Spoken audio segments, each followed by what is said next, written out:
think it affects your ability to play going forward? It doesn't. It doesn't at all. At the end of the day, it's basketball. Basketball is meant to be physical. Like I said, I didn't even know that play happened. If you watch the clip back, no one in the stands, their bench knew that it happened. But again, that doesn't change anything of how we play basketball. Basketball is a contact sport. The hatred that we're experiencing over a play that honestly was a complete accident. No one even knew it happened.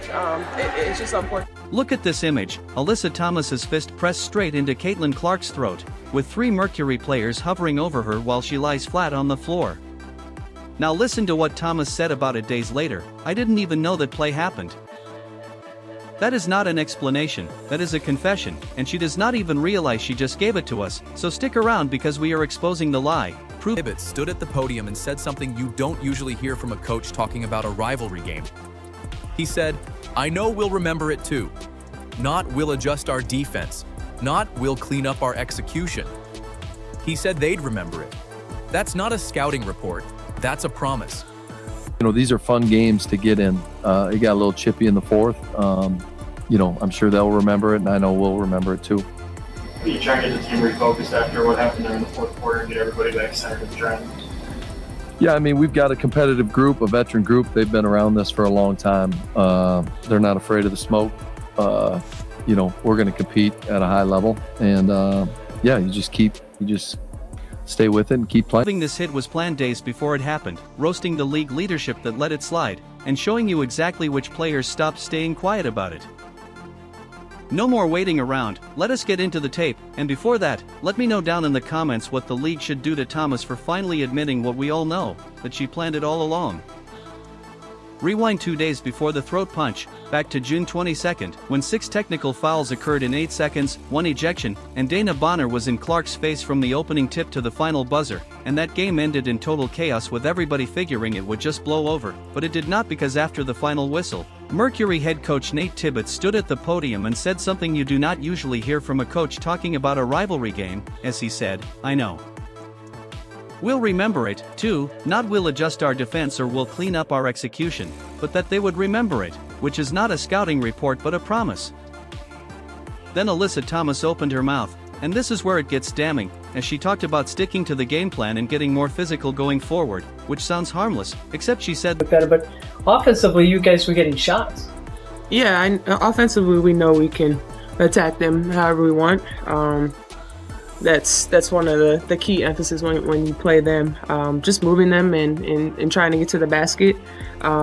Yeah, I think when we do that and attack them and get to the free throw line, it's before June 24th ever tipped off, meaning whatever the game plan was, it existed 2 full days before Thomas ever stepped on the floor for that rematch, so she did not improvise a knee to the groin in the heat of the moment. She confirmed the plan out loud on camera to reporters before the game even happened. Now bring in Stephanie White, who coached Thomas for 2 seasons in Connecticut and knows exactly how Thomas operates, what buttons she presses, and how she plays right up against the line without ever quite crossing it in the box score. And White herself went on record saying Clark does not like physicality, which is not innocent analysis from a rival coach but a blueprint handed straight to every physical defender in this league, including the one who used to run through screens for White. Back in Guys, do you share that frustration? What would you have told the league? Honestly, I didn't even know I was being suspended until 10 minutes before it was put on social media. We still have yet to hear anything from Kathy. It's no surprise. You can see what's being said on social media, and yeah, I mean, it's unfortunate, but as usual, she remains silent, and that's unfortunate when, you know, our lives are being threatened. Connecticut. Then Dana Bonner, Thomas's fiancée, dropped the word that ties this whole thing together after the June 24th game: revenge, not a hard-fought win, not a statement game, but revenge. Line up the timeline and that word stops sounding casual, as Tibbetts promises they will remember it. Thomas confirms the game plan. White's scouting report is already sitting out there in public, and 2 days later, Thomas executes a fist to the throat, a knee to the groin, and steps over Clark's body while she is still down on the floor, which is not 3 unlucky plays bunched into 1 possession but a checklist that she ran through in order. If this was planned, I think it's not even about the suspension. If that's what they felt was necessary in that moment, then so be it. But I think there's a lot of other plays that you can say the same about. I think the biggest thing is it's just about our safety. We're so concerned about the safety on the court, but time and time again, we're having people threatening our lives, leaking addresses out there, putting crazy pictures that have nothing to do with basketball. So at some point, the league needs to put a stand on it. 10 days in advance and the officials still missed every single part of it in real time. You have to ask why nobody stopped it while it was actually happening. Because the people running this league had every chance to protect her and they chose not to use it. Now go back and listen to what she actually told reporters after all that. Because once you know the plan existed before the game, every word out of her mouth sounds different. As Thomas sat down in front of the cameras and called the whole thing basketball being physical, saying it like it was a rulebook definition rather than a description of what her fist did to Caitlin Clark's throat, claiming at the end of the day it is basketball and basketball is meant to be physical, but a fist to the throat is not physical play, it is assault with a scoreboard running in the background. Then she said the part that should have ended her credibility right there, I didn't even know that play happened, which is insulting because multiple camera angles and slow motion caught it clean, yet Thomas wants you to believe she genuinely does not know her own fist landed in another woman's throat, which is not forgetfulness but an insult to anyone who has watched the replay more than once. She kept going. What's the last week been like for you? Crazy. The playing the game, being suspended, just the whole narrative that's being painted out there. It's unfortunate that it's come to this over basketball. A lot of us, myself included, didn't even know the play took place until after the game, and now we're being painted as thugs. Saying no one in the stands or their bench knew it happened, but that sentence is not a defense, it is a confession wearing a disguise, because she is not saying it did not happen, she is saying nobody caught her, and those are two completely different claims, with her whole logic running on one rule: if the referees miss it live, it does not count, not because her conscience is clear but because the whistle stayed in the ref's pocket. Have you ever experienced something like that before? A couple years ago, when we played Indy in the playoffs, same thing, but not to this extent. Our families are being threatened, kids are being threatened, people are sending racial slurs and all types of stuff. And there's a difference between trolling and there's a difference between hatred, and the hatred that we're experiencing over a play that honestly was a complete accident. No one even knew it happened. It's just unfortunate, but yeah, the league has to do better in this instance. Then comes the pivot everybody in this league loves to make the second the accountability train pulls into the station, as nobody deserves threats or their family dragged into ugly corners of the internet, and that is real and wrong every time it happens to anybody in this league, Thomas included. But that conversation and the conversation about what her fist did to Clark's throat are two separate conversations, and you do not get to use one to erase the other. Here is what I think it's not even about the suspension. If that's what they felt was necessary in that moment, then so be it. But I think there's a lot of other plays that you can say the same about. I think the biggest thing is it's just about our safety. We're so concerned about the safety on the court, but time and time again, we're having people threatening our lives, leaking addresses out there, putting crazy pictures that have nothing to do with basketball. So at some point, the league needs to put a stand on. Never showed up anywhere in that press conference, not one sorry, not one sentence that started with an apology, and not once did she say Caitlin Clark's name attached to anything resembling concern for her health, as she talked about her own suspension, her own family, and her own frustration with the league, while Caitlin Clark, the actual person who left that game with a back injury, barely got mentioned without it being wrapped in some version of it wasn't that serious. She stood at that podium and told you nobody saw it as if that settled anything, except somebody did see it, as the officials saw it and swallowed the whistle, and as we already established. The plan for that night existed 2 full days before the ball was even tipped. Here is what the league did about all of it: 1 game suspension for a documented fist to the throat caught on multiple angles, reviewed after the fact, and upgraded to a flagrant 2, but the punishment landed on a single missed game against Toronto, which is not a suspension but a scheduled day off with extra steps. Look at the exact language the league used in their own announcement, calling it a non-basketball act, and sit with those words because that phrase is about as close as a commissioner's office will ever get to admitting on paper that what happened was not a foul but an assault that happened to occur during a basketball game, and they know what it was but just will not use the actual word for it. The officiating Thomas don't take accountability. So now there's a whole smear campaign on the Caitlin Clark fan base. Here come Kathy trying to come out and save face for Alyssa Thomas and blame the fans. It's crazy, man. This is crazy. I hope y'all are ready to grow abs and bust open your rib cages, because y'all are gonna laugh so hard at how obtuse and despicable this commissioner and league is, man. The officiating crew that stood right there called nothing, 0 whistles on a knee to the groin, 0 on a fist to the throat, and 0 on the step over while Clark was still down on the floor, and Stephanie White walked up to those same officials at halftime and told them exactly what happened, but their answer was that they did not see it. Then they came back out for the second half and somehow still found 11 fouls to call on Indiana in the fourth quarter alone, and it is funny how the eyesight improves the moment it is not protecting the player who actually needs protecting. Now let us talk about vehemently condemns any and all forms of hate. The safety and well-being of everyone in our community is always the league's top priority.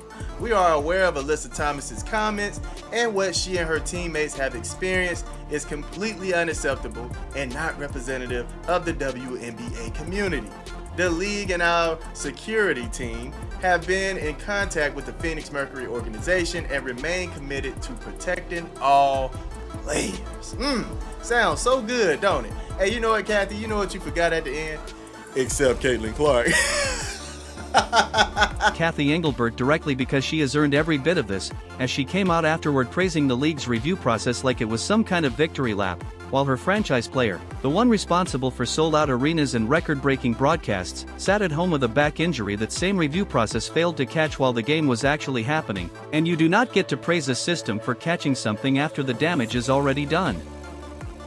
Because that is not oversight working, that is oversight showing up late to its own crime scene. Then there is the WNBA, and this is where it turns almost funny if it were not so pathetic, as Christine Brennan asked the union a direct simple question. Is it punishable to put your fist in another player's throat? And any union with a spine answers that in one sentence, but instead the WNBA's official response was respectfully declines comment, and let that sit for a second because Caitlin Clark pays dues into that same union and is a member of it, yet when a reporter handed the Players Association the easiest layup of the year, they passed on it completely, making it very clear that they do not have Caitlin Clark's back. Compare that silence to how fast this league finds its voice the second fans get criticized, with statements coming out within hours and press releases drafted overnight, but when an actual player gets physically hurt on camera in front of a national broadcast, the response is silence followed by a one-game suspension followed by a commissioner praising her own process, which is not. Keep in mind, Caitlin Clark is part of the Players Union, which means their job is to protect the health and well-being on behalf of the player for the whole league. And in my opinion, they're making it very clear. They are telling you right here, we don't have Caitlin Clark's back. Protecting players but protecting optics. While the people running this league hid behind non-answers and PR-safe language, at least one player looked at the whole situation and said what everybody else was too scared to say out loud, as Courtney Williams just said the quiet part out loud on a live stream, and it landed harder than anything Kathy Engelbert put out in an official statement. With Williams not even talking about Thomas specifically but about players in general getting worked up over internet noise, and her advice was blunt: the internet is not a real place, just press the block button and move on, no press conference, no blaming a commissioner, no turning herself into a victim on camera. Now, the internet is not a real place, so I think when you treat the internet like a real place, that's when you get everybody like, oh my God, but it's like, bro, you don't know these people in real life. Just press the block button, bro. Just press the block button and then move on. Like, I'll put that next to what Thomas did days later, as the same league, same online pressure, and same exact situation basically saw Thomas choose the opposite path, sitting in front of reporters and making herself the injured party, while Williams looked at the same kind of noise and said handle it yourself, block the account, keep playing, and that contrast tells you everything about which players in this league are built for accountability and which ones are not. It is not just during real time last night, I did not see that happen. I don't, none of our team saw it happen, because I promise you if we would have seen that happen, we would have had her back. Unfortunately, this type of shit happens every single game to her, and the league and the refs do absolutely words either. as Sophie Cunningham has made herself the answer to a question nobody in Phoenix wanted asked out loud about what happens if you keep going after Clark, as Cunningham planted herself between Clark and Bonner during the June 22nd blow-up with a simple message that anybody who wants a piece of Clark goes through Cunningham first, which is not drama but a teammate deciding the cheap shot stopped getting a free pass. Misha Hines-Allen backed that up with her own body on the line, getting tossed from that same game defending her point guard, and that ejection cost Indiana her minutes for the rest of the night, but the Fever were willing to eat that cost, as losing a rotation player for half a game is a real price and they paid it without blinking because the alternative was letting Clark absorb hit after hit with nobody answering for it, and that is the shift happening in real time, as this is not the same. Fever team. It just shows that we're going to stick together and we're gonna have each other's backs. Yeah, so I mean, it's big for us. Not talk to you about you being nice off the court, but that kind of player on the court. Was it fun for you a little bit to get the fire out in a moment like that, stand up for your team? I mean, I'm gonna stand up for all my teammates. It doesn't matter who it is. That's just who I am. So yeah. The way that everybody seemed to kind of get involved in that, and including Raven, the rookie, coming in there, I guess, just what does that say about this group and where you guys are at as a team? I mean, that we're going to have each other's backs. I think that's the biggest thing. And just sending a message, I guess, around that, like, we're going to have each other's backs. That used to take a cheap shot and just jog back on defense, because Cunningham and Hines-Allen turned targeting Clark into something that actually cost the other team real minutes, real chaos, and real consequences on the scoreboard. Basketball has a way of settling its own accounts, as after that scuffle, Bonner stepped to the free throw line and missed, Thomas stepped up right after her and missed too, and Clark did not say a word but just stood there and watched both of them clank it, proving that the old phrase "ball don't lie" still holds true. The players are handling their business on the court now, but the real cost of all this is not happening between the lines, it is happening somewhere the league cannot fix with a whistle, because this stopped being a PR headache the second the money started disappearing, and that is a completely different kind of problem for a league that just finished celebrating a landmark labor deal. Look at Gainbridge Fieldhouse on a national CBS broadcast in a primetime slot, the biggest stage the league gets all season, and the cameras kept catching entire sections sitting empty, with upper deck rows untouched and wide shots of the lower bowl showing rows of open seats nobody bothered to fill, and this was not some regional cable game nobody was watching anyway. This was the broadcast advertisers and network executives actually pay attention to, and it looked half dead. Now look at what tickets were actually going for, as floor seats that used to run somewhere between $100 and $200 on a normal night with Clark on the floor were selling for $16. And call that whatever you want, but it is not a slow week, it is a market correcting itself in real time because the product people paid for was not the product they got, with the cheapest seats selling for $16 and seats in the lower bowl selling for less than $100. Christine Brennan. As you can see, the entire arena is up for sale. For sale by owner, 2 tickets for a make-believe basketball game featuring a collection of unknown players who go unrecognized at family reunions. The cheapest seats for this instant classic are selling for $16. Seats in the lower bowl are selling for less than $100. And reported that analysts were projecting a 50% ratings decline on CBS without Clark in the lineup on the biggest broadcast window the league has access to, and that is not a dip you shrug off. That is the kind of number that shows up in every future negotiation the league has with every network it works with, because broadcasters remember exactly how fragile the audience turned out to be. Here is where it gets genuinely embarrassing for league leadership, as the new CBA just pushed the salary cap up 367% and player raises across the board went up hundreds of percent, yet every bit of that money traces back to the revenue growth Clark's presence created, and the league risked the exact asset funding the raises everybody just spent months celebrating, so you do not get to cash the check Clark wrote and then fail to protect the hand that signed it. This does not look good. This does not look good. You can see empty seats all over the place. All over the place. The upper deck is completely, you see these seats up here completely empty. Completely empty up here. Barely any people up here.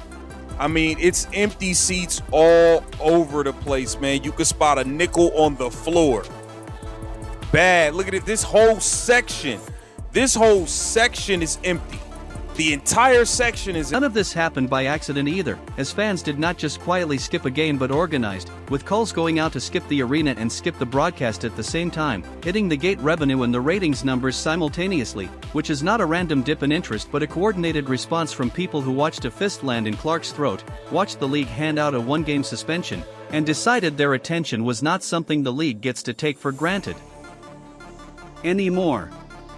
And the market already delivered its verdict on how this league handled the whole situation. As Alyssa Thomas told on herself, the league let her walk, and fans are not buying the accident excuse anymore, with empty seats already proving that. Let me know down in the comments what the league should do to Thomas for finally admitting what we all know, that she planned it all along, and do not forget to like, subscribe, and turn on all notifications as we are bringing you all the action and top stories. Click the video on the screen and we will see you in the next one.